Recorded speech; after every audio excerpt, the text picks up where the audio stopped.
Meu nome é Beatriz, tenho 29 anos, e a frase mais honesta que escutei nesta semana veio da minha mãe, dita com a frieza de quem comenta a previsão do tempo.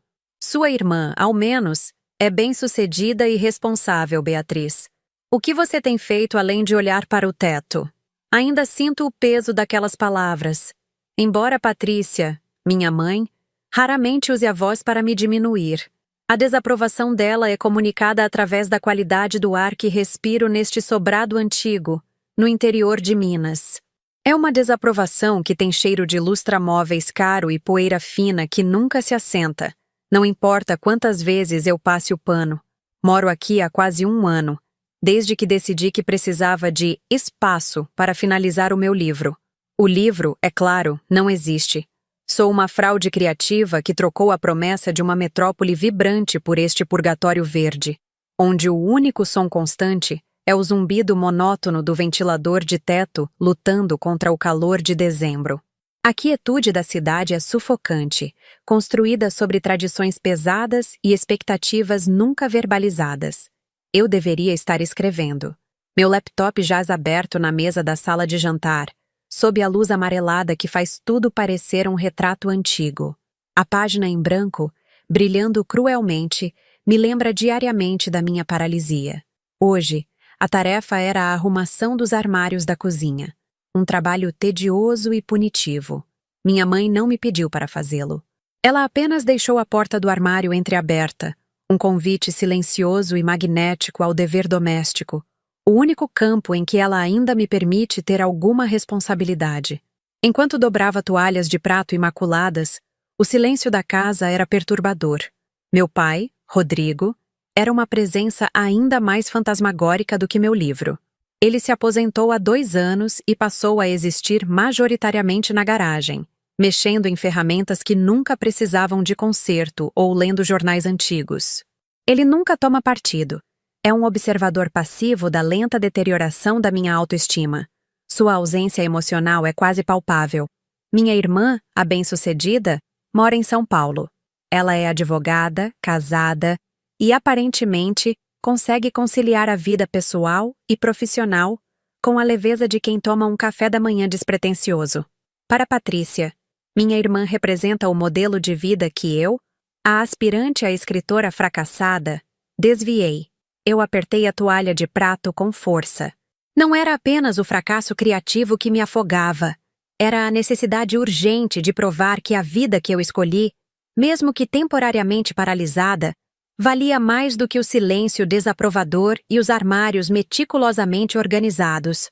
Na próxima gaveta, sob a pilha de jogos americanos de linho, encontrei uma chave de latão que nunca tinha visto antes.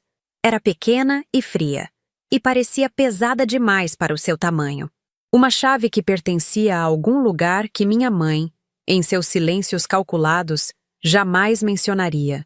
Olhei para o corredor, o silêncio da casa me envolvendo como um lençol úmido, e enfiei a chave no bolso do meu short. Talvez existisse uma porta secreta nesta vida estagnada. A chave de latão repousava gelada contra a pele da minha coxa, uma anomalia em meio ao linho perfeitamente engomado do short. Era meu pequeno segredo de 1 minuto, roubado do tédio. Mas o silêncio da casa se quebrou bruscamente. Não por um murmúrio, mas pelo barulho da porta do elevador social sendo aberta no térreo e o arrastar vigoroso de malas de rodinhas que atravessavam o piso de porcelanato. Marta e Fábio haviam chegado. Minha irmã, a advogada bem-sucedida, agora arquiteta especializada em design sustentável em São Paulo.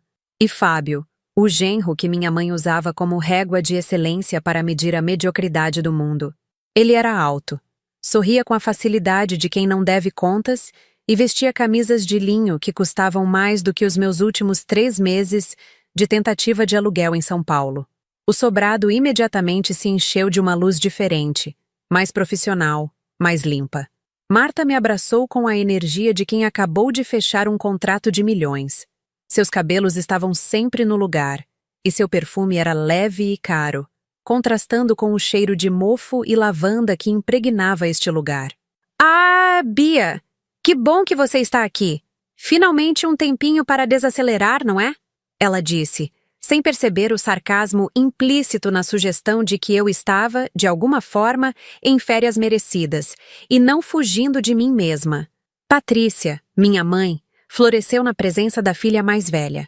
Sua postura se retificou, e o sorriso, geralmente reservado, expandiu-se. Ela nos serviu um chá da tarde opulento, com bolos e biscoitos que ela só tirava das jarras de cristal para ocasiões que considerava importantes. Eu me lembrei de anos atrás, quando abandonei a faculdade de História da Arte no 4º semestre para ajudá-los a gerenciar o pequeno negócio de móveis do meu pai quando ele teve aquele susto no coração. 3 anos de planilhas e estoque empoeirado, trocados pela promessa vaga de que eu poderia voltar a ser criativa quando a situação melhorasse.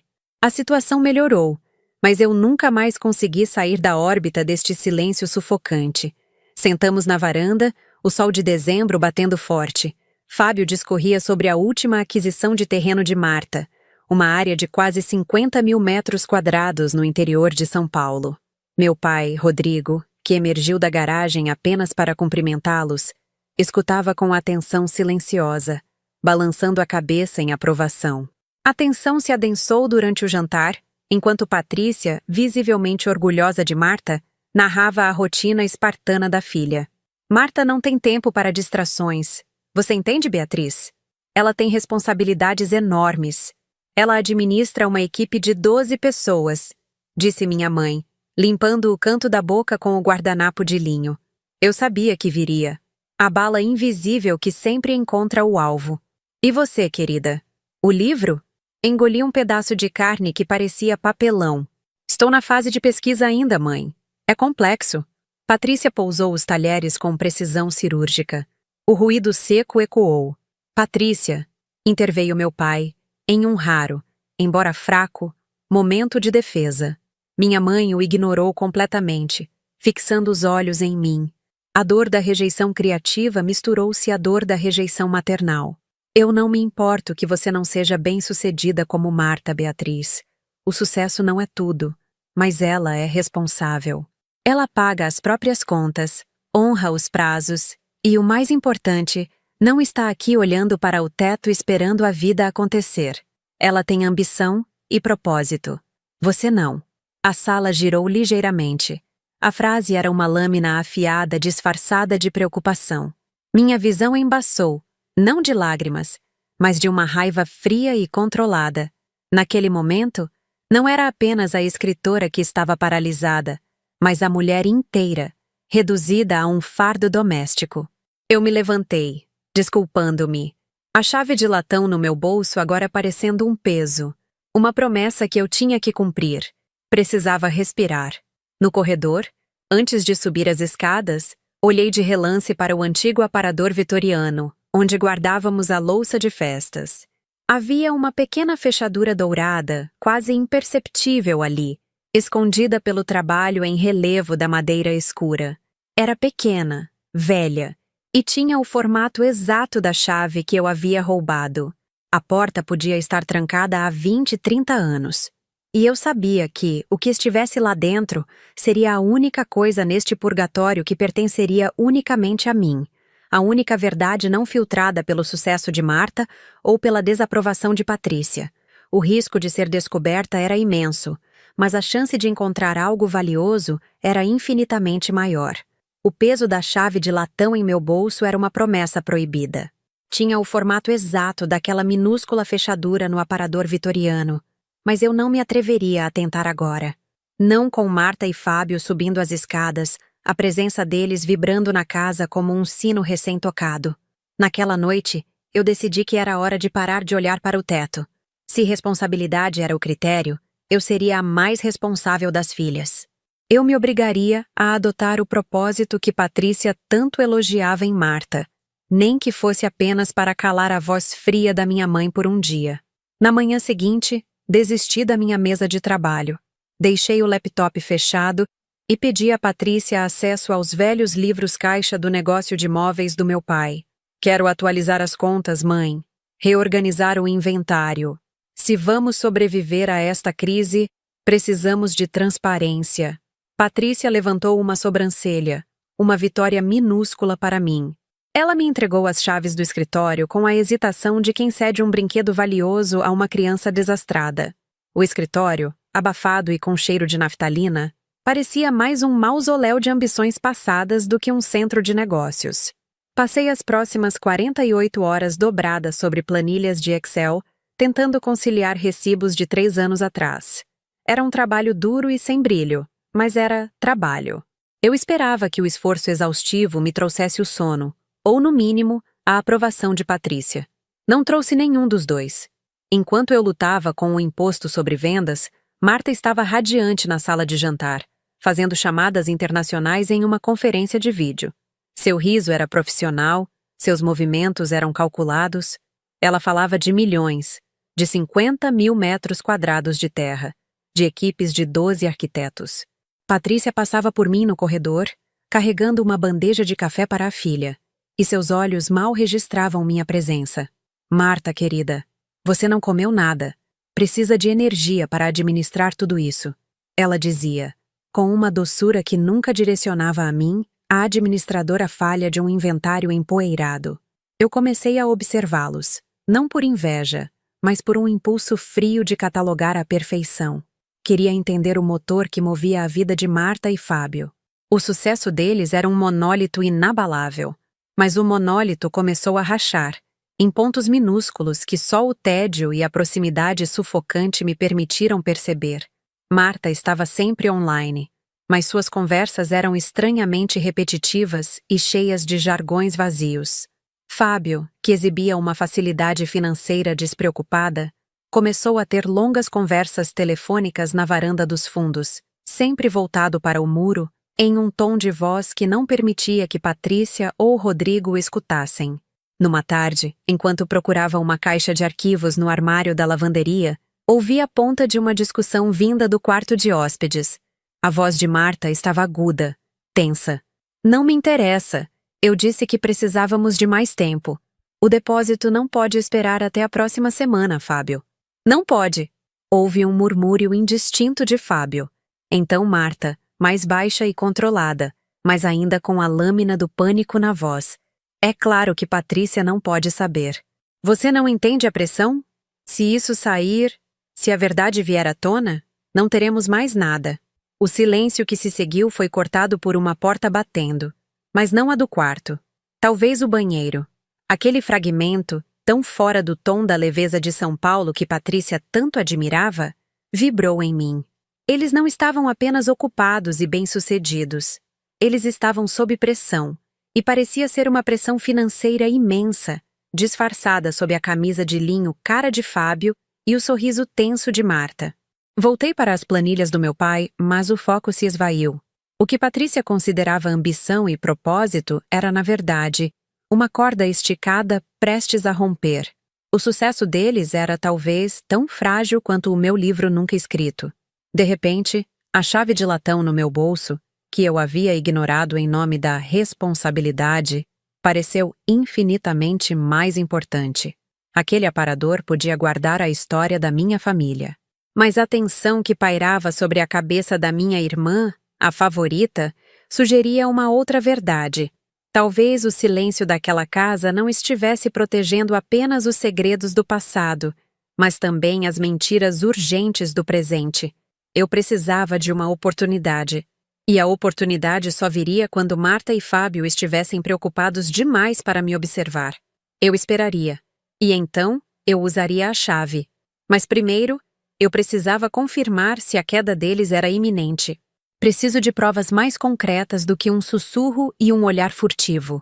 Os livros caixa não eram um propósito. Eram uma prisão. 4 dias se passaram, e eu já não distinguia os números das 3 da tarde das 3 da manhã. O cheiro de naftalina do escritório havia se entranhado na minha pele. Eu dormia em ciclos curtos e febris, sonhando com inventários de móveis de jacarandá e o brilho cruel da página em branco. Eu esperava que a exaustão física esmagasse o desespero emocional, mas só conseguiu afiar minha percepção para o que estava errado. Fábio foi o primeiro a se tornar um problema ativo. Ele me encontrava no corredor, sempre com um copo de água na mão ou um comentário sobre a dedicação admirável que eu estava demonstrando. Beatriz, é incrível como você se jogou nesse projeto do seu pai. É bom ver a família se unindo para estabilizar os ativos, ele disse, com aquele sorriso que não alcançava os olhos. Sua cordialidade não parecia genuína, parecia um relatório em progresso. Ele estava me monitorando, absorvendo o que Patrícia diria se perguntasse: Beatriz ainda está no escritório? Ele era o informante de Patrícia, e eu estava sendo avaliada não por meu esforço, mas pela duração da minha subserviência. Tentei encontrar refúgio em Rodrigo, meu pai, na garagem. Ele estava lixando uma tábua de madeira que não precisava ser lixada. Pai, os registros de fornecedores. Você se lembra se a madeireira São Sebastião costumava dar um prazo de 30 dias ou 60? Perguntei, sentindo-me infantil ao buscar sua aprovação por meio de dados fiscais. Ele parou, a lixa pairando no ar. Olhou para o pedaço de madeira como se a resposta estivesse em seus veios. Não me lembro, Bia. Pergunte à sua mãe. Ela sempre soube desses detalhes. Ele voltou ao lixamento. Não era rejeição agressiva. Era ausência total. Ele era um homem que havia se aposentado da própria vida. E eu era apenas mais um fantasma no seu purgatório de ferramentas. Saí da garagem com a sensação de ter implorado por migalhas de atenção e ter recebido apenas pó de serra. O desgaste silencioso da minha sanidade atingiu o pico em uma quinta-feira chuvosa. Eu estava conciliando uma conta velha quando ouvi Patrícia e Marta conversando alto na sala de estar. Não era a voz controlada de Patrícia, mas uma tensão excitada. Corri o mais silenciosamente que pude até a porta do escritório, deixando-a entreaberta. É a melhor forma de liquidar este problema rapidamente, Patrícia. É terra velha, sem uso estratégico. E o mercado em São Paulo está aquecido. Podemos realocar os fundos em algo mais líquido, ouvi Marta dizer. O tom era o de uma consultora impessoal, não de uma filha discutindo o patrimônio da família. Patrícia parecia hesitante. Mas a chácara é uma tradição, Marta. Seu avô a comprou com tanto esforço? Tradição não paga contas, mãe. E honestamente, Bia não vai usar. Ela está aqui sim, mas está perdida. Quem vai gerenciar isso é o Fábio. Temos um comprador que pode fechar em 10 dias. Eu congelei a chácara, um pequeno pedaço de terra a 40 minutos da cidade, onde passávamos o Natal. Era o único lugar onde Patrícia parecia relaxar de verdade, onde a poeira fina da desaprovação não se assentava. Se a chácara fosse vendida, não seria para realocar fundos, como Marta alegava. Seria para pagar o depósito que ela havia mencionado na briga com Fábio. Eles estavam usando a família como garantia para cobrir um rombo financeiro. A realização me atingiu com a força de um soco no estômago. O medo se misturou a uma raiva gélida. Eles não eram apenas bem-sucedidos. Eles eram predadores. E Patrícia, tão cega pela vaidade da filha responsável, estava prestes a entregar o último resquício de segurança da família. Naquela noite, sob a luz amarelada do meu quarto, o peso da chave de latão no meu short não era mais uma promessa de segredo pessoal. Era uma necessidade urgente. Se Marta estava desmantelando o presente por trás das costas de Patrícia, talvez o aparador vitoriano guardasse uma verdade capaz de desmantelar o futuro dela. Eu precisava saber o que havia por trás daquela fechadura antes que eles vendessem a chácara e sumissem no falso brilho de São Paulo. Mas eu só tive a chance de agir quando o caos se instalou. No meio da noite, um ruído alto vindo do térreo me despertou. Não era o ventilador, nem a chuva. Era a voz furiosa de Fábio, quebrando o silêncio da casa, exigindo algo de Marta. E então, um som seco, inconfundível. Algo de cristal havia se estilhaçado.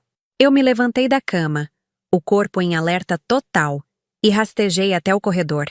Olhei para a escada e vi que a luz da sala de estar estava acesa. Marta e Fábio estavam brigando abertamente, sem se importar com Patrícia e Rodrigo. A briga não era sobre o depósito, mas sobre algo que estava ali, no interior de Minas.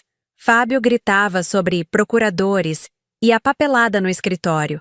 E no pé da escada, caída e quebrada, não estava uma peça de louça. Era uma garrafa de uísque, dessas caras que Patrícia guardava para ocasiões especiais.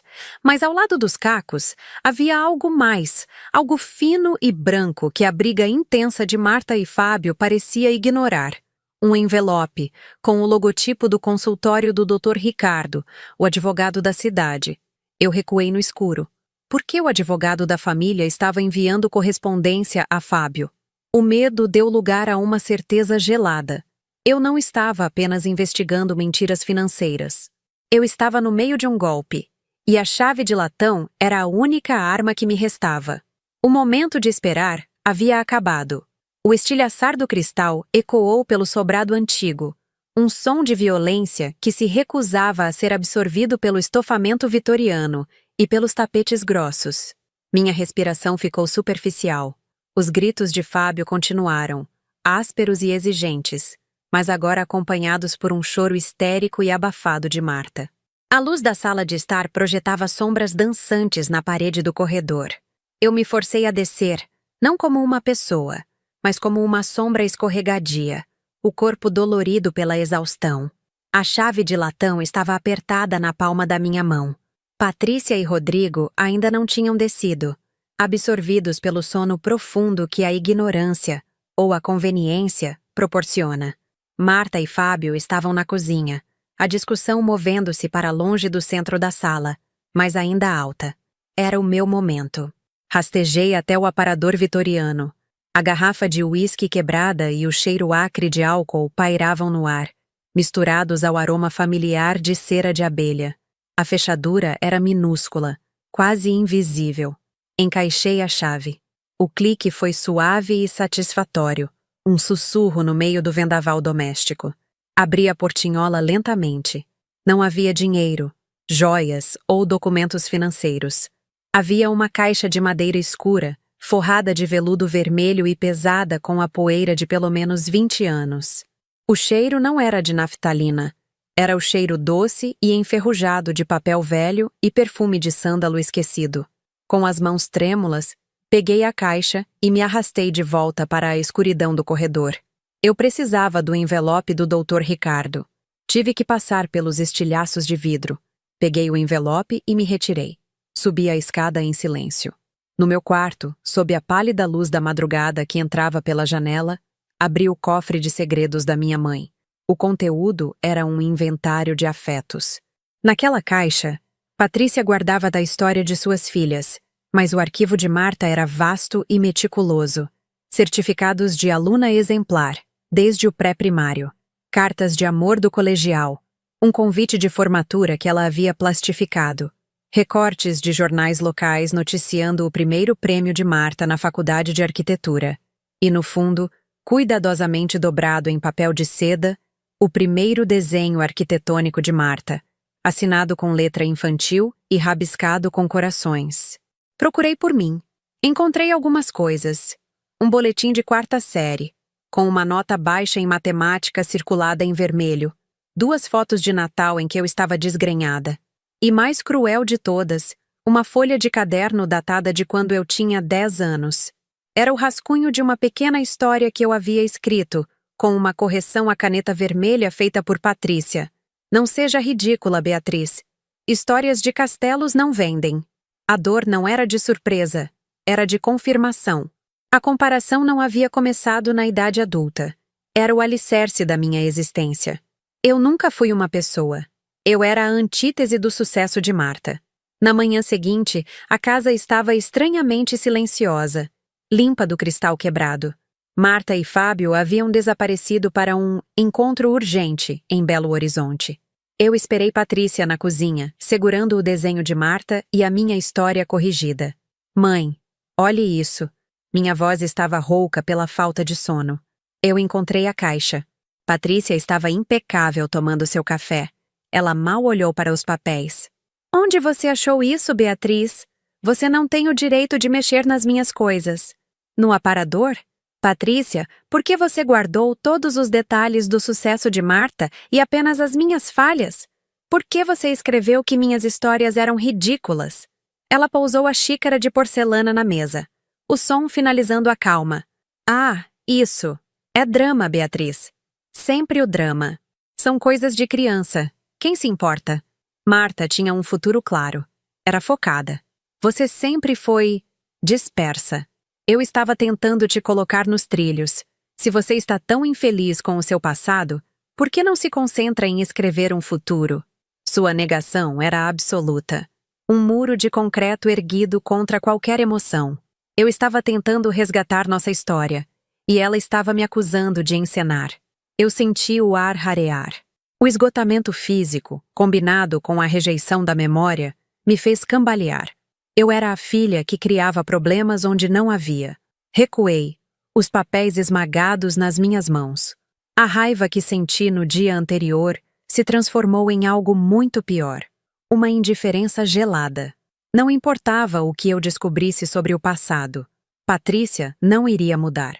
Mas a realidade do presente ainda precisava ser enfrentada. O envelope branco, com o logotipo elegante do Dr. Ricardo, estava no meu bolso. Se eu não podia salvar a mim mesma do passado, talvez eu pudesse salvar a chácara da família e o futuro de Patrícia da ganância de Marta e Fábio. Abri o envelope, a mão ainda tremendo de exaustão. Lá dentro, não estava um aviso, mas uma procuração. Uma procuração completa, concedendo plenos poderes a Fábio para gerenciar todos os bens imóveis da família, incluindo o Sítio Alegria e a Chácara das Oliveiras. A procuração estava assinada, não por Patrícia ou por Rodrigo, mas por uma terceira parte que eu nunca tinha sequer imaginado. E a data era de apenas 3 dias atrás. A briga da noite passada não havia sido um rompante, mas a finalização de um plano. A frieza da traição me deu um foco que Patrícia jamais conseguiria tirar. Eu não tinha tempo para drama. Eu precisava falar com o Dr. Ricardo, antes que a tinta daquela procuração secasse e eles vendessem a chácara. Eu precisava desmantelar o sucesso de Marta.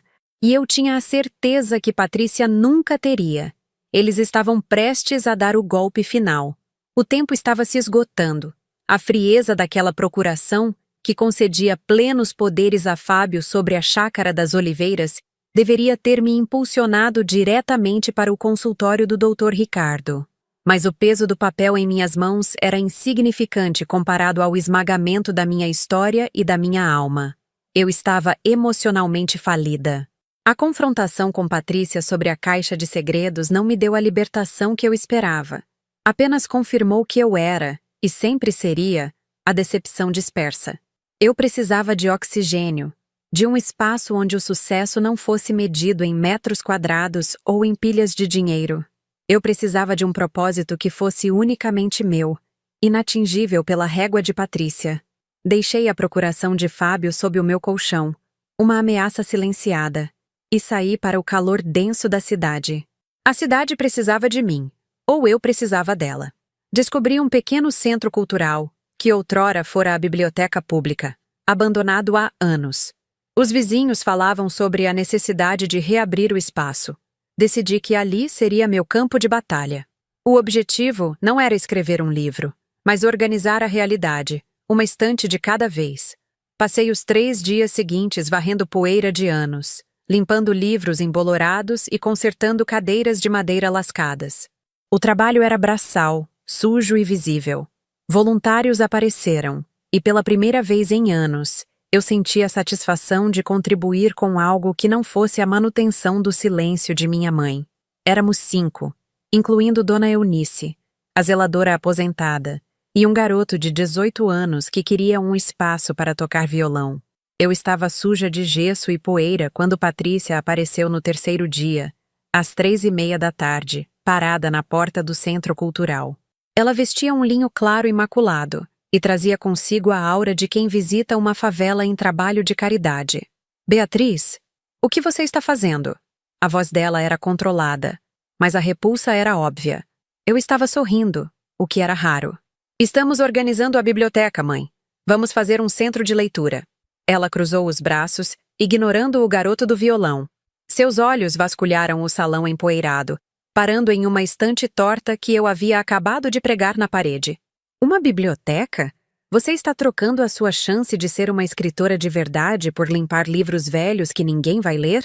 Isso é o ápice da dispersão, Beatriz. Meu sorriso desapareceu, substituído pela velha dor familiar. Estou fazendo algo útil, algo para a comunidade. Não é sobre o sucesso, é sobre a responsabilidade social. Patrícia deu um passo adiante, abaixando a voz para o tom de crítica íntima que só eu conhecia. Responsabilidade é pagar suas contas, é terminar o que começa. Marta está em Belo Horizonte fechando um negócio de milhões que vai garantir o futuro dela e o de Fábio. Você está aqui, brincando de serviço social com livros mofados. Ela suspirou, um som dramático de quem carrega um fardo pesado. Sabe o que Marta diria? Ela diria que isso é uma fuga. Você está gastando energia em algo inútil para não ter que enfrentar a página em branco. Ela é responsável, Beatriz. E responsável no nosso mundo significa focar no que dá resultado. Você não está fazendo nada além de reafirmar que não tem foco nem ambição. As palavras me atingiram com o impacto que a poeira e o trabalho físico haviam conseguido anestesiar. Eu não estava apenas buscando validação da comunidade. Eu estava limpando o chão daquela biblioteca esperando que Patrícia, de alguma forma, visse meu esforço e pensasse: minha filha está engajada, ela tem propósito. A humilhação de ser reduzida a uma diletante, a uma eterna criança brincando de casinha, me fez engasgar. Eu queria gritar sobre Fábio, sobre a procuração, sobre a traição, mas percebi que, mesmo ali, Patrícia só via a minha falha em ser Marta. Vim te avisar que Marta e Fábio voltarão amanhã de manhã. Eles têm um compromisso importante com um procurador aqui da cidade. Algo sobre o patrimônio. Não chegue suja de tinta e poeira. Seja apresentável. Patrícia deu meia volta, deixando-me parada em meio ao pó e aos livros. A satisfação do trabalho árduo evaporou, substituída por uma exaustão gélida. Eu havia buscado a liberdade na independência, mas descobri que o ciclo de dependência da aprovação dela ainda me prendia mais forte do que qualquer dívida. Naquela noite, eu não dormi. Olhei para a procuração sob o colchão, para a arma que Patrícia não valorizava, e percebi que a única maneira de provar que eu era mais do que a sombra dispersa de Marta não era buscando aprovação, mas desmantelando a ambição predadora que minha mãe tanto idolatrava. O tempo para brincar de biblioteca havia acabado. Eles voltariam de Belo Horizonte amanhã. Eu precisava agir, e a única pessoa que poderia me ajudar com a legalidade daquela traição era o Dr. Ricardo. Eu não tinha escolha, a menos que quisesse assistir a chácara ser vendida ao som dos elogios de Patrícia ao genro. O sol nasceu sobre o sobrado com a indiferença de quem testemunha tragédias diárias. O cansaço me dava uma clareza fria. Patrícia estava na cozinha, tomando seu café com a habitual serenidade matinal, lendo o jornal como se a noite anterior não tivesse existido, como se nenhum cristal tivesse estourado ou nenhuma traição estivesse em curso. Eu esperei Patrícia sair para a sua aula de hidroginástica, o que me daria a janela de tempo necessária para agir antes que Marta e Fábio voltassem de Belo Horizonte. O Dr. Ricardo seria minha primeira parada. O consultório ficava na rua principal, um prédio antigo com ar-condicionado barulhento e estantes lotadas. Quando fui atendida, Patrícia já havia ligado, é claro, relatando que eu estava agitada e dispersa, mas sem mencionar o envelope. Dr. Ricardo, um homem na casa dos 50, com a gravata sempre apertada demais, me recebeu com uma cordialidade profissional que parecia uma barreira. Beatriz, sua mãe me disse que você está muito preocupada com os papéis do inventário. Estou preocupada com uma procuração, Dr. Ricardo, concedendo plenos poderes a Fábio sobre o patrimônio. Eu a encontrei. Sua expressão não mudou, mas notei o músculo de sua mandíbula se contrair. Ele não perguntou onde eu a havia encontrado, o que confirmou que ele sabia da existência do documento. É um procedimento padrão, Beatriz, quando há questões de gestão de ativos. Mas quem assinou? Patrícia não estava ciente da extensão disso. Rodrigo menos ainda. Eu vi o logo do seu escritório no envelope. O advogado ajustou os óculos. Não posso violar a confidencialidade do cliente que solicitou o serviço. Mas posso assegurar-lhe que a procuração foi solicitada de forma legal, seguindo todos os trâmites. Ele não disse quem. Ele me devolveu a procuração e me olhou com pena. Se você tiver provas concretas de fraude ou má-fé, eu poderei intervir. mas um documento legalmente assinado. Não é um campo em que podemos atuar baseados em suposições familiares. Saí do consultório com a sensação de ter batido em um muro de mármore. Eu tinha a arma, mas não o gatilho legal. Eu precisava da prova de fraude ou da motivação por trás do golpe. Voltei para a casa, meu corpo se movendo automaticamente pelo calor da tarde. Patrícia não voltaria antes das 5. Eu tinha 3 horas. O alvo era o quarto de hóspedes, o escritório temporário de Marta e Fábio, onde Fábio havia gritado sobre a papelada no escritório. Subi as escadas, meu coração batendo um ritmo febril contra a chave de latão em meu bolso. Embora essa chave fosse inútil agora. Para o quarto de Marta, eu usei o método que havia aprendido nos anos de frustração criativa: a distração e a furtividade. Peguei o molho de chaves da Patrícia que ficava pendurado discretamente na área de serviço, sob o pretexto de ir ao armário de material de limpeza. A porta do quarto de hóspedes rangeu minimamente.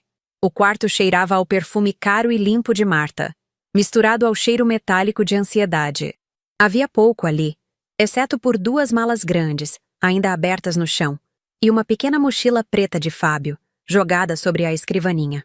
Comecei metodicamente, revirando as roupas nas malas. Nada. Eu estava procurando por algo que gritasse desespero financeiro. Cheguei à mochila. Dentro, não havia laptops ou cabos, mas papéis soltos e amassados. Notas fiscais de restaurantes absurdamente caros em São Paulo. E, finalmente, o que eu procurava. Eram cartas de cobrança. Não de um, mas de pelo menos 5 bancos diferentes. Eu não conseguia respirar. Li os números, lentamente, transformando-os em extenso na minha mente. 300 mil reais, 180 mil reais, 50 mil. Não eram dívidas pequenas. Era um colapso financeiro. Eles não estavam comprando um terreno. Estavam à beira da falência, vivendo uma farsa opulenta.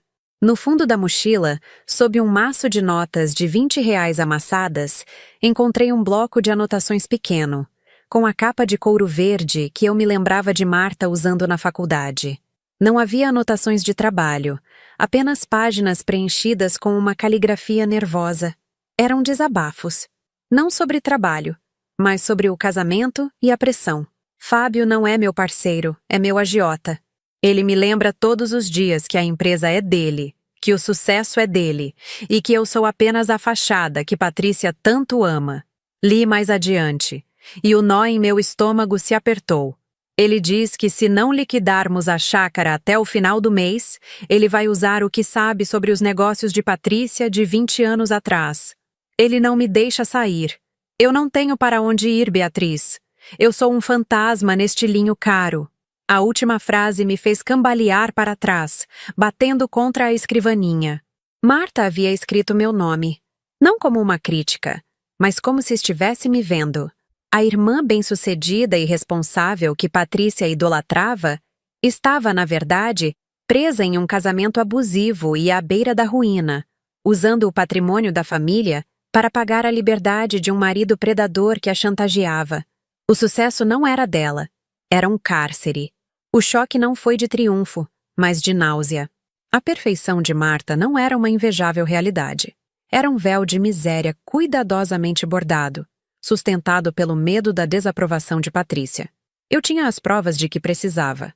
As cartas de cobrança e a procuração, que agora entendia ter sido assinada por Marta, coagida por Fábio.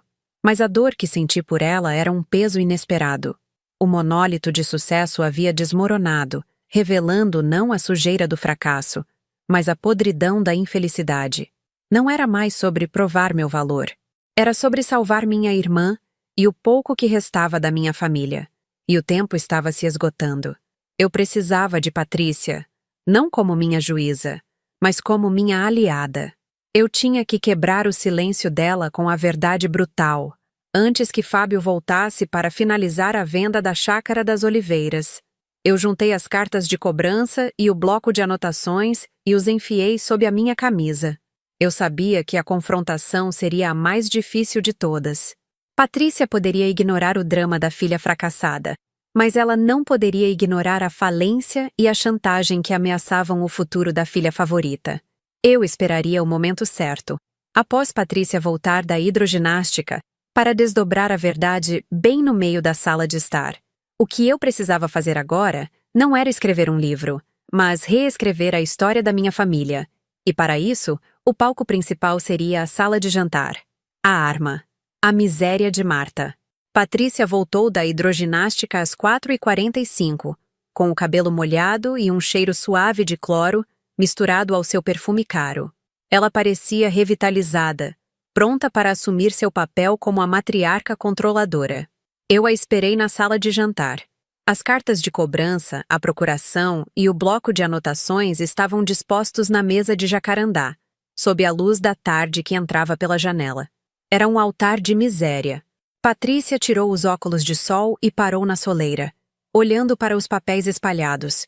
Seu rosto, geralmente uma máscara de serenidade, endureceu de imediato. O que é isso, Beatriz? Eu te pedi para ser apresentável para a volta de Marta, não para montar um espetáculo. Não é um espetáculo, Patrícia. É a realidade. Sente-se. Minha voz não tinha a histeria que ela esperava. Era calma, pesada com a exaustão de dias de privação de sono e meses de humilhação. Ela permaneceu em pé, irritada. Não vou tolerar que você revire as coisas da sua irmã. Ponha isso de volta e peça desculpas. Isso é o extrato de falência de Marta e Fábio. Dívidas que somam quase 700 mil reais. Eles estão insolventes, Patrícia. A fachada acabou. Ela pegou o extrato do Banco do Brasil. Seus olhos correram sobre os números escritos em vermelho. Por um momento, a negação foi absoluta. Isso é falsificação. É inveja, Beatriz. Você está inventando isso.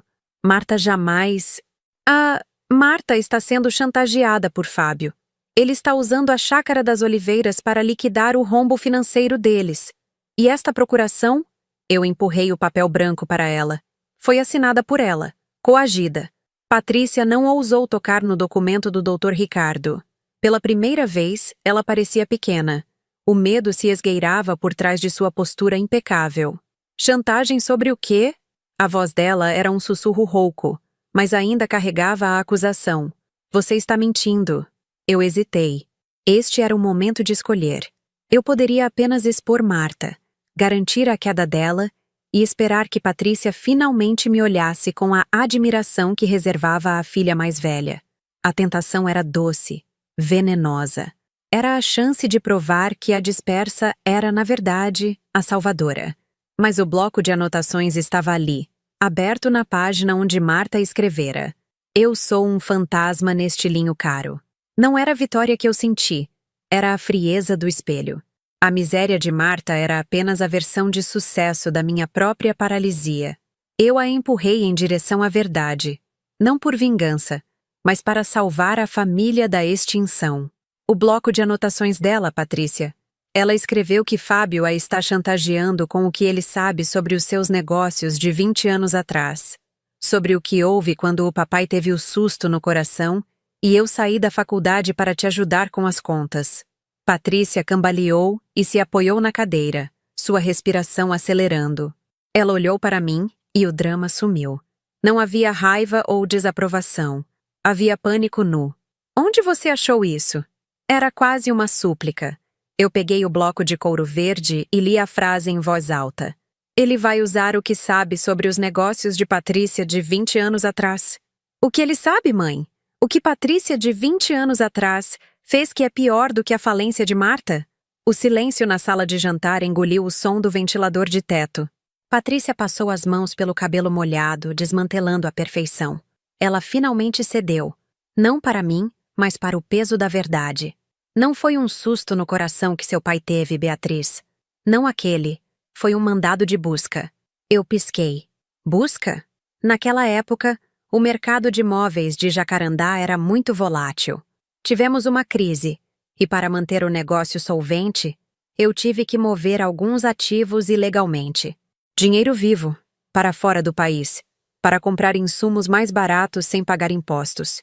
Seu pai descobriu, teve um ataque de pânico. Não foi um infarto, foi um colapso nervoso. Eu usei o nome dele e uma procuração que ele me deu para fechar a negociação. Havia uma conta secreta na Suíça. Fábio achou a papelada, ele achou a prova da fraude fiscal. O ar sumiu dos meus pulmões. O fracasso de Patrícia não estava em um boletim circulado em vermelho, mas em uma traição financeira de proporções criminosas. E eu, a filha dispersa, tinha passado 3 anos limpando o inventário do negócio, achando que estava salvando a família, quando, na verdade, estava apenas varrendo a poeira de um crime. Você cometeu fraude, consegui dizer, a voz tremendo. Não tínhamos escolha. Eu estava tentando proteger a nossa família. Ela estendeu a mão para mim, os olhos cheios de lágrimas reais. Marta e Fábio voltaram hoje para pegar os documentos que incriminam os dois. Se a chácara for vendida, Fábio vai embora com o dinheiro e os papéis, e nós ficamos em segurança. Se você intervier, o que Fábio tem sobre nós aniquila tudo, Beatriz. A responsabilidade é manter isso em segredo. A realidade girou. Minha mãe não me comparava a Marta por causa do sucesso. Ela a idolatrava porque Marta, a advogada, era a única pessoa que Patrícia acreditava que poderia defendê-la se o segredo de 20 anos fosse revelado. O sucesso de Marta era, na verdade, o escudo de Patrícia. E você ia deixar a Marta ser destruída por ele? Perguntei, sentindo um frio intenso. Ela está infeliz, sim. Mas se ela se livrar de Fábio e liquidar essa dívida, ela está a salvo. Nós estamos a salvo.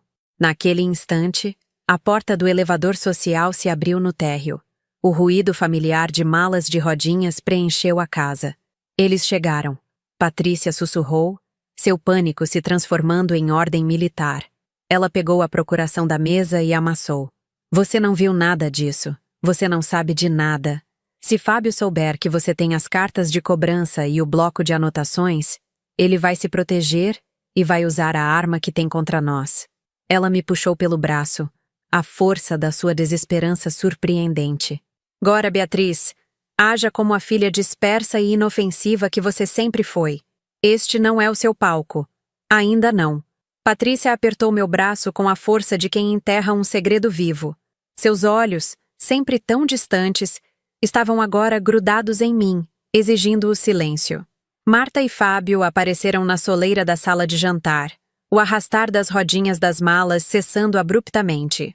Fábio era a imagem da compostura opulenta, o linho intocado. Marta, porém, estava pálida, com olheiras profundas que nem a maquiagem cara conseguia esconder. Mãe, que bom que voltamos a tempo.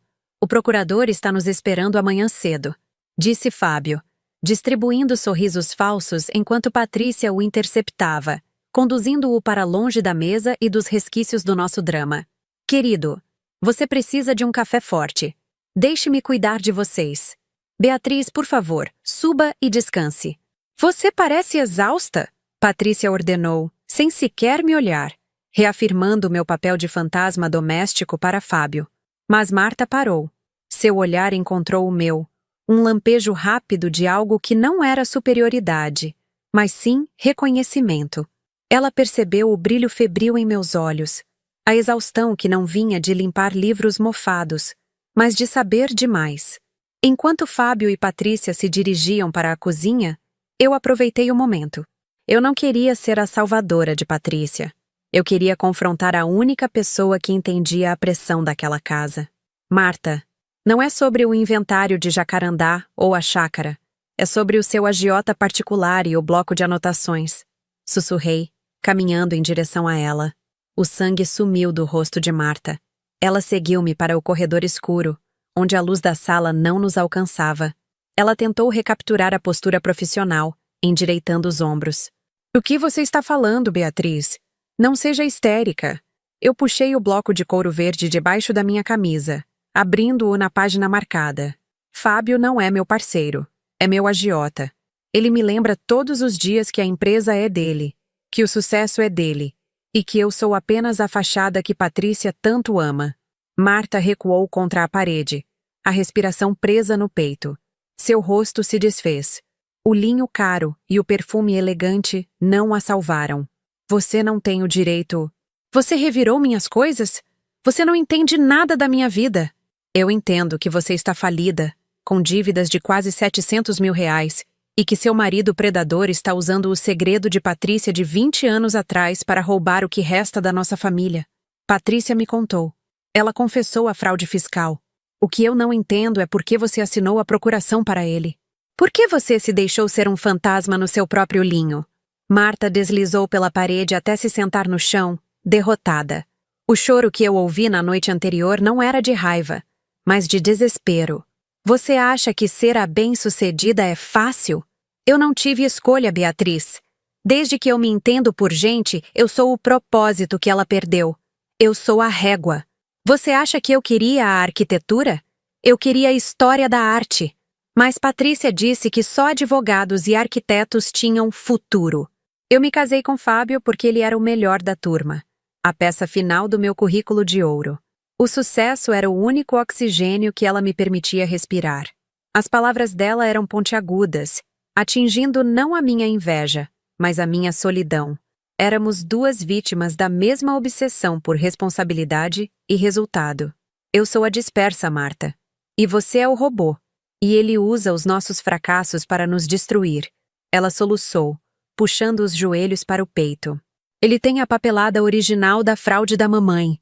Ele encontrou há 1 ano. Ele me forçou a assinar a procuração em Belo Horizonte. Ele disse que se eu me recusasse, ele entregaria Patrícia e meu pai para as autoridades fiscais e me destruiria no processo. Eu tinha que salvar a fachada. O confronto não foi uma vitória. Foi uma dolorosa união. Meu fracasso era o reflexo do sucesso forçado dela. Ele não vai parar na chácara. Eu disse, a voz firme. Ai, ele vai liquidar o que for preciso para cobrir as dívidas dele. E depois ele vai sumir com o dinheiro, deixando você com o passivo e Patrícia com o crime de 20 anos. Marta levantou a cabeça. Pela primeira vez, vi a inteligência fria da advogada, não a fachada da arquiteta. Patrícia quer que você fique quieta para Fábio não se assustar. Ele está voltando agora para pegar o documento da fraude no nosso quarto. Ele vai usá-lo como seguro. Precisamos da prova de chantagem. Ele não pode vender a chácara com a procuração sob coerção, eu disse. Temos que expor ele. E temos que proteger Patrícia de si mesma. Eu sei onde ele esconde a papelada da fraude. É o seguro dele. Se conseguirmos isso, Dr. Ricardo pode anular a procuração e Fábio será nosso refém, não o contrário. Mas o documento está no meu laptop. A senha é a data do meu primeiro prêmio de arquitetura. O dia que Patrícia finalmente me deu aquele sorriso de aprovação. Enquanto Marta se levantava, enxugando as lágrimas, o ruído dos passos de Fábio se aproximava do corredor. Patrícia havia nos perdido de vista. Ele está subindo. Beatriz, você precisa nos dar 15 minutos. Eu vou atraí-lo para longe do quarto. E você tem que pegar o laptop. E o mais importante, encontre o documento da fraude fiscal. É um pedaço de papel que pode nos mandar para a prisão. Marta deu um último olhar. Não de juíza, mas de irmã. O tempo estava correndo. Eu estava prestes a entrar no palco que Patrícia dissera que não era meu. E o papel que eu iria interpretar não era o de escritora fracassada, mas de ladra de segredos. O destino da família dependia da minha capacidade de ser rápida e, pela primeira vez, absolutamente focada. Eu precisava do laptop de Marta e da prova que incriminava Patrícia. E Patrícia, lá embaixo, estava prestes a descobrir que sua filha dispersa acabara de se tornar sua maior ameaça, ou sua única salvação. O pânico de Patrícia era um combustível gelado que me impulsionou. Fábio subia as escadas, seus passos firmes e confiantes. Marta, ainda sentada no chão, apontou para a porta do quarto de hóspedes. Eu corri, entrando no espaço limpo e caro. A mochila de Fábio continuava na escrivaninha.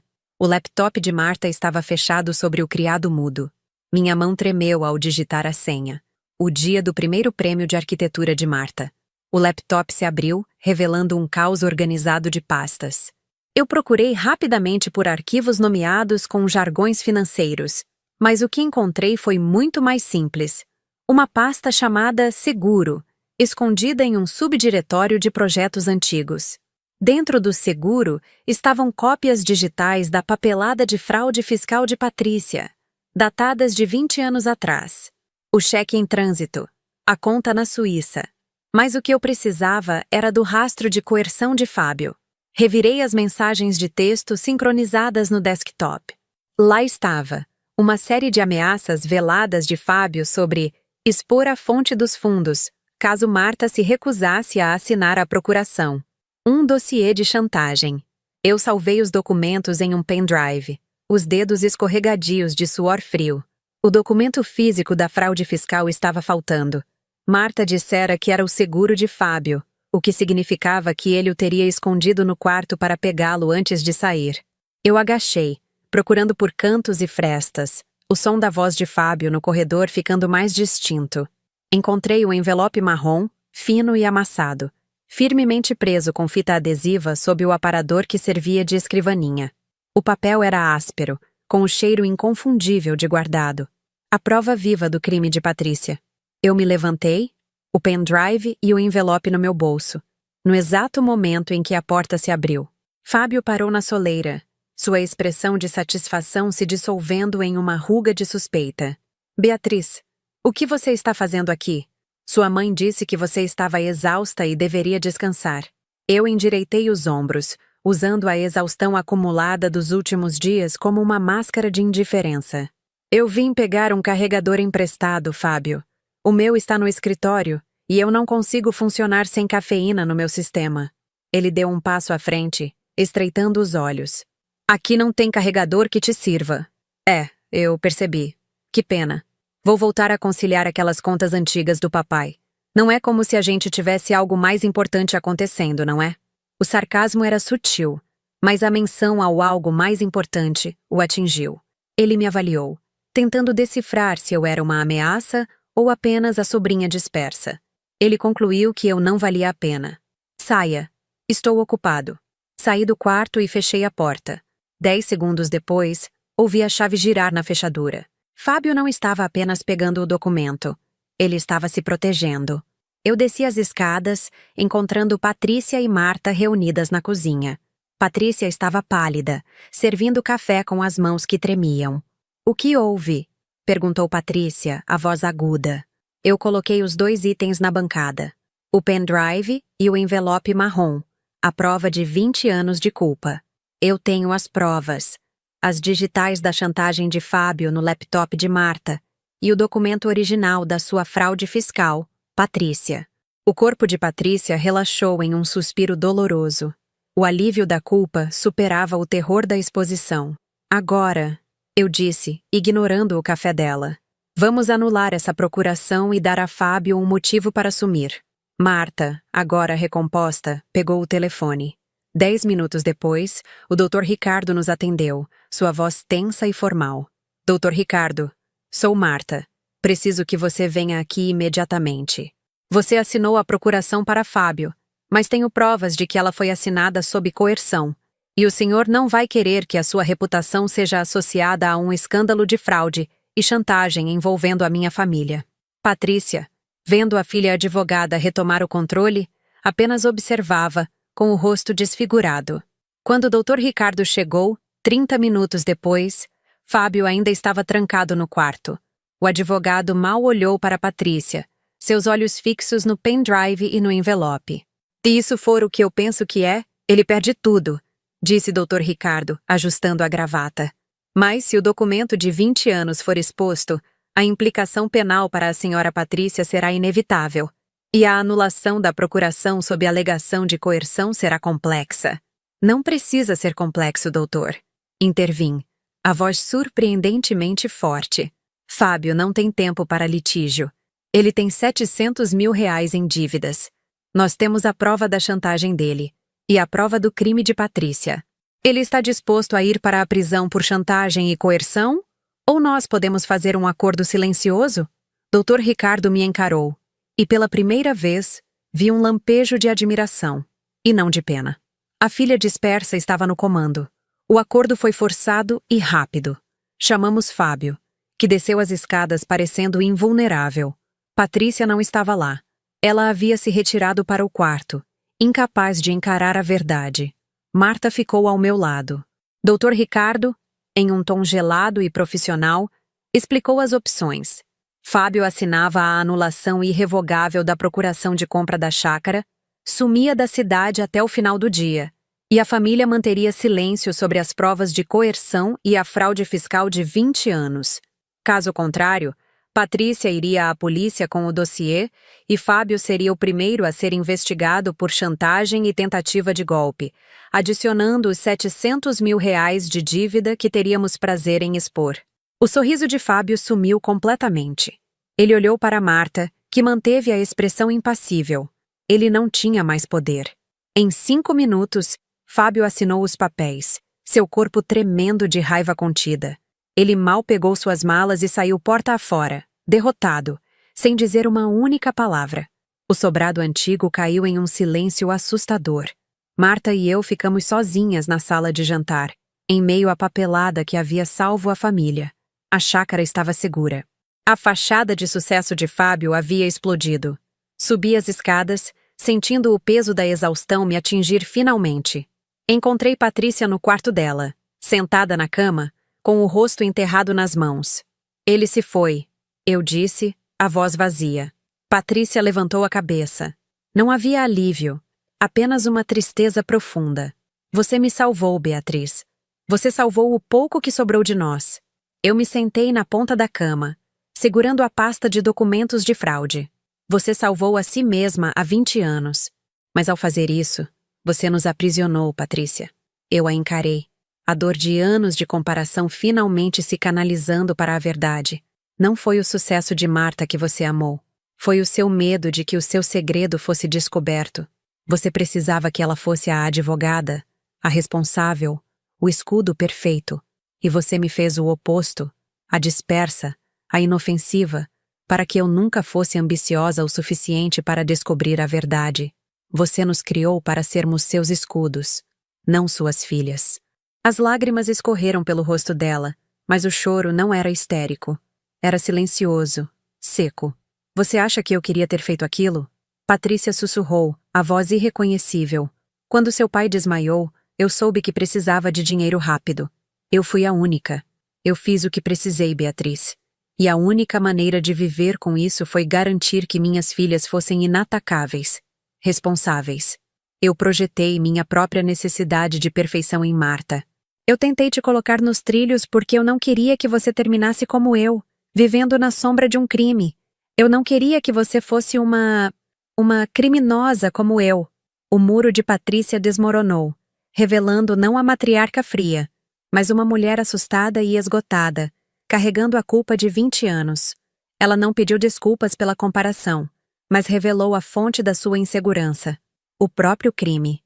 O livro que você não consegue escrever, a dispersão, a falta de foco. Eu usei isso como proteção. Eu usei sua falha para me sentir segura. Eu não senti triunfo, apenas um cansaço avassalador. O monólito da desaprovação de Patrícia havia se transformado em cinzas. O que você vai fazer agora? Perguntei, apontando para o envelope marrom. Eu não sei, ela disse. Mas não vou permitir que Fábio volte a nos ameaçar. O problema legal estava resolvido, mas o problema familiar havia apenas começado. Marta estava livre, mas arruinada. Patrícia estava exposta, mas segura. E eu, Beatriz, a filha dispersa, era agora a detentora de todos os segredos. Naquela noite, antes de o sol se pôr, Marta e eu fomos para a varanda. Patrícia estava sozinha em seu quarto. Obrigada, Bia, disse Marta, bebendo um copo de água. Eu não sei como vou recomeçar, mas pelo menos serei eu. E não a fachada. Somos 2 fantasmas no linho caro, Marta. O sobrado estava estranhamente silencioso. A poeira fina parecia ter se assentado. Mas o vazio deixado pela saída de Fábio e pelo colapso de Patrícia era enorme. Eu olhei para o meu laptop, ainda fechado. O livro ainda não existia. Mas agora eu tinha uma história. A minha, a de Marta, a de Patrícia. A história de como o fracasso se tornou a arma de uma salvação e de como a responsabilidade era apenas o disfarce de um crime de 20 anos. Eu tinha o material e, pela primeira vez, o foco. O que eu não tinha mais era a desaprovação de Patrícia para me impulsionar. Amanhã eu começaria a escrever. Mas havia um último segredo no bolso que eu tinha negligenciado. A chave de latão. A chave para o aparador vitoriano. Aquele aparador guardava os registros da culpa de Patrícia e do sucesso de Marta. Mas talvez, apenas talvez, se eu voltasse àquele aparador, eu encontrasse uma pista, um documento final que explicasse por que Patrícia havia escolhido guardar a minha pequena história de 10 anos corrigida em vermelho, em vez de jogá-la fora como um lixo qualquer. A história que dizia: histórias de castelos não vendem. Era hora de voltar ao passado, não para curar a dor, mas para reescrever o final. O sobrado estava pesado de silêncio, como uma igreja após o sermão final. Fábio havia partido, levando consigo a fachada opulenta, mas deixando para trás os escombros emocionais de 30 anos. Patrícia não saiu do quarto, e Marta estava no telefone, falando em voz baixa e profissional com o Dr. Ricardo sobre como iniciar o processo de divórcio e declarar falência. A advogada era fria e focada. A irmã chorosa tinha sumido. Eu estava exausta, mas meu corpo se recusava a descansar. O foco que Patrícia tanto elogiava em Marta, eu o sentia agora, não como propósito, mas como a necessidade urgente de dar um ponto final ao ciclo da dor. Voltei ao aparador vitoriano. O armário secreto estava entreaberto. Usei a chave de latão para fechar a minúscula fechadura, um gesto simbólico de que o passado estava selado. Mas eu a abri novamente.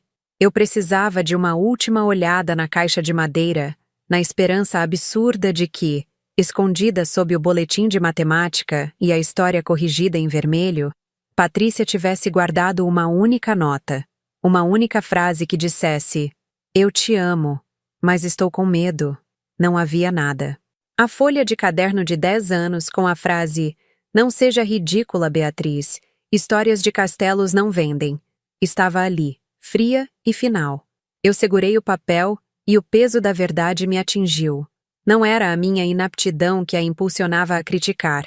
Era a sua incapacidade de me ver como algo que não fosse um risco. Ela não me desaprovava por maldade, mas por puro e aterrorizado instinto de autopreservação.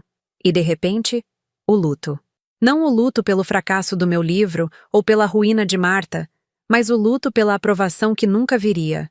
Eu chorei, não com soluços, mas com lágrimas lentas e vazias que caíam no papel velho, borrando a tinta vermelha. Eu estava finalmente livre do ciclo de mendigar por reconhecimento. Guardei a chave de latão no bolso e, em um movimento decidido, fechei o laptop que jazia abandonado sobre minha mesa. O livro, o projeto que era meu campo de batalha particular com Patrícia, não me importava mais. Eu não ia escrever para provar nada a ela. Naquela tarde, voltei para o Centro Cultural. Dona Eunice e o garoto do violão haviam continuado o trabalho, reorganizando livros e limpando o salão. O cheiro de mofo estava diminuindo. Quando entrei, suja de poeira e com o cansaço visível da noite em claro, não havia a humilhação de Patrícia. Havia apenas o reconhecimento silencioso de quem faz trabalho braçal. Passei as próximas 72 horas imersa no trabalho comunitário. Não era uma fuga, mas uma âncora. Eu estava organizando estantes, não para Patrícia me elogiar por ser responsável, mas porque a organização do espaço externo me ajudava a organizar o caos interno. Eu pregava, lixava, pintava de um branco limpo e esperançoso. A dispersão, que Patrícia usava como minha sentença, tornou-se minha força. Eu via a biblioteca como um todo. O garoto do violão precisava de um canto. Dona Eunice precisava de cadeiras baixas. Os livros precisavam de uma ordem lógica que não era alfabética, mas temática e intuitiva. Eu não tinha foco. Eu tinha amplitude. No quarto dia, Patrícia desceu as escadas. Ela me encontrou na porta, me esperando. Seus olhos não estavam em meu corpo sujo, mas em algo mais distante. Marta foi embora. Ela disse sem emoção: "Vai morar com uma amiga e tentar recomeçar em São Paulo, sem Fábio. Ela disse que não pode mais viver aqui." "Ela está certa", eu respondi. Patrícia me olhou e sua expressão finalmente se quebrou, mostrando a tristeza do envelhecimento e da solidão. "O que você vai fazer, Beatriz? Você vai recomeçar?" Eu não sorri. Eu apenas olhei para trás, para o Centro Cultural, agora um espaço respirável, quase pronto para receber a comunidade. "Eu não preciso recomeçar, Patrícia. Eu já comecei." Eu peguei o meu laptop, que estava guardado na mochila. O silêncio do sobrado não era mais uma ameaça, mas uma tela vazia que eu podia preencher. A minha história não era mais sobre castelos, mas sobre a verdade dura e suja do interior de Minas.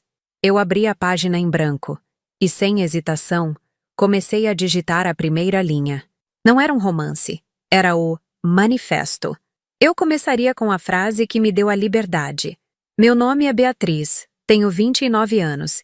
E a frase mais honesta que escutei nesta semana veio da minha mãe, dita com a frieza de quem comenta a previsão do tempo. Sua irmã, ao menos, é bem-sucedida e responsável, Beatriz. O que você tem feito além de olhar para o teto? Eu não estava mais olhando para o teto. Eu estava olhando para a tela. E pela primeira vez, a escrita não era uma fraude. A irresponsabilidade de seguir a minha paixão era a minha única responsabilidade verdadeira. Eu tinha salvo minha família, mas para isso, eu tive que aceitar que a única pessoa a me salvar de verdade era eu. E para provar isso, eu precisaria publicar a história da nossa falência moral, para que Patrícia finalmente visse o resultado da minha dispersão e soubesse que, no final, as histórias de castelos, ou as de fraude fiscal, vendem sim. A última coisa que eu precisava era que Patrícia soubesse o que eu estava prestes a fazer. O confronto final seria através da tela, uma exposição pública que garantiria não a sua aprovação, mas a minha liberdade. Eu tinha a chave de latão no meu bolso. E eu tinha o meu primeiro capítulo. O tempo de ser inofensiva havia acabado. O jogo agora era outro. O jogo agora era outro. O sobrado não se tornou um lugar de reconciliação. Em vez disso, tornou-se um território de trégua. Patrícia não me agradeceu novamente, mas também não me deu mais ordens. Ela andava pela casa com o peso invisível de 20 anos de segredos. Sua postura impecável agora parecendo menos autoritária e mais uma tentativa desesperada de manter a dignidade. Marta partiu no dia seguinte, antes do almoço. Seu adeus foi breve, no elevador social. Ela não estava triste, apenas exaurida. Vou recomeçar devagar, Bia. 0 dívidas, 0 fachada. Você me libertou 2 vezes. Uma, do Fábio. A outra, da ideia de que o meu valor estava na conta bancária. Eu apenas acenei. Ela desceu, e o som das rodinhas se afastando do porcelanato desta vez soou como o rompimento de uma corrente. Patrícia ainda tentou uma última avaliação. Encontrou-me na cozinha, preparando um café, e soltou com a frieza habitual. Você salvou o nosso patrimônio, Beatriz. Foi responsável. Mas agora que tudo acabou, você vai voltar a escrever, certo? Não me diga que vai continuar brincando com aqueles livros velhos. Eu despejei o café na xícara. O cheiro amargo e forte era um antídoto contra sua crítica. Não estou brincando, Patrícia. O Centro Cultural abre em 10 dias. Ela suspirou, um som dramático de desaprovação. Mas dessa vez, eu não me encolhi. Eu a olhei nos olhos e ela desviou.